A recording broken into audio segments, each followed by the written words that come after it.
はいどうも、ホルモン島田チャンネルのぶっちゃ島田です。今日は突然のいただき物があったので、紹介して実際にさばいて焼いてみます。焼肉屋さんやってると、こういうサプライズがあるのも嬉しいですね。ありがとうございます。それでは、早速やっていきましょう。今回紹介するものはこちらです。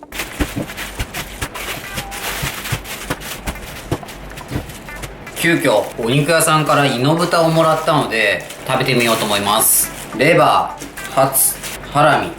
これは気管とかドーナツですね。タンとちょっとわからないです。開けてみます。で、小腸、ガツ、小袋、鉄砲と大腸です。こっちはボイルしてありますね。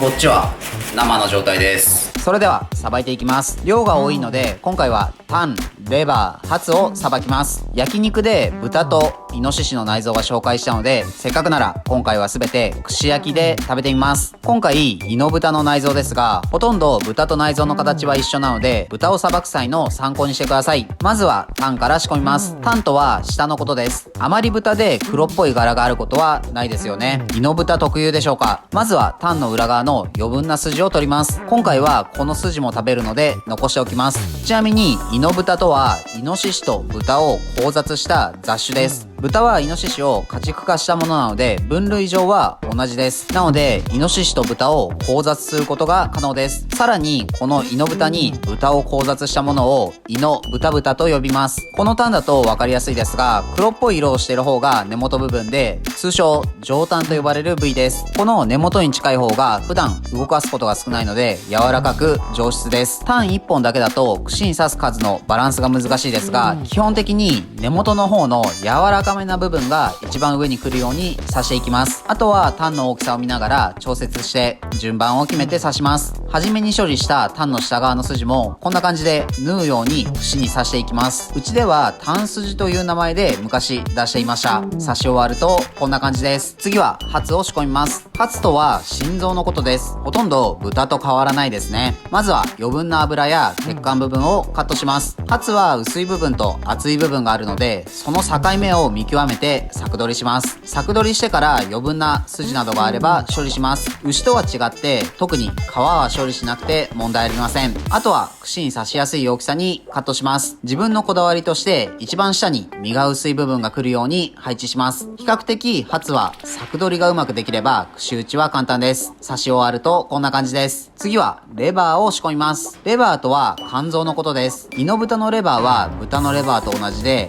こんな感じで4房に分かれています。まずは適当なところで房ごとに分けます。次に指を使って血管を引っ張って抜きます。血管が抜けたら柵取りします。レバーも牛とは違って特に皮を剥いたりしなくて大丈夫です。柵取りできたら好みの大きさでカットします。レバーは焼けるまで串が固定されづらいので自分は角串を使います。もしくは大きめにカットして2本の串を使う場合もあります。串に刺すとこんな感じです。早速焼きましょう。今回は塩とタレで分けて食べてみます。塩の場合は先に塩とホワイトペッパーを振っておきます。タレはそのままで平気です。焼き台に並べて焼いていきましょう。焦げないように気をつけながら焼きます。いろいろな種類を同時に焼くと火の入り方に違いがあるので気をつけてください。特にレバーは火が入りやすく焦げやすいので注意が必要です。焼けたら焼き台から取り出します。タレ焼きの場合はタレにつけて一度焼いて最後に再度タレにつけて仕上げます。お皿に盛り付けて練りがらしと自家製の辛味噌を乗せれば完成です。それでは早速食べてみましょう。いただきます。今日はデュベルのトリプルホップを飲んでいます。デュベルといえばベルギーを代表するビールの一つです。グラスに注ぐとクリアで澄んだ黄金色をしています。泡嫌いの自分もびっくりするくらいの泡立ちの良さです。シトラス系の爽やかな心地のいい香りがします。アルコール 9.5% と通常のビールに比べるとかなりアルコール高めですが、口に入れた瞬間のフルーティーさ、程よい苦味と濃厚な甘みが口いっぱいに広がります。デュベルって酒屋とかでも1本500円以上するので買うの悩みますけど、ここ最近飲んだ中で一番好みのビールでした。それでは串焼きを食べてみます。まずはハツから。出だしからこんなこと言ったら元も子もないですが、豚とほとんど変わらないです。他の串も食べ比べてみましょう。全部食べ比べ食べましたが、タンだけ臭いというか、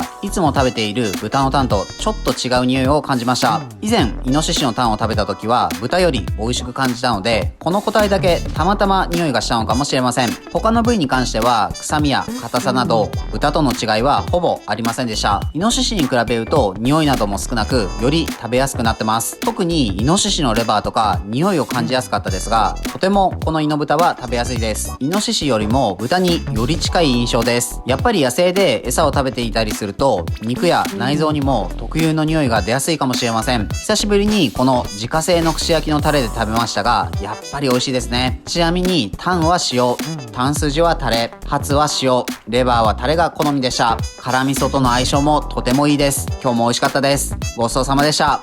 はい、本日の動画は以上です。最後までご視聴ありがとうございます。イノブタの串焼きいかがでしたか？残りの部位はまた別の機会に紹介します。自分たちは群馬県前橋市でホルモンしまったというホルモン屋をやっています。前橋には美味しいお肉を食べられるお店がたくさんあるので、もし前橋に来た際はいろいろ探してみてください。この動画がいいなと思いましたら、チャンネル登録、高評価よろしくお願いします。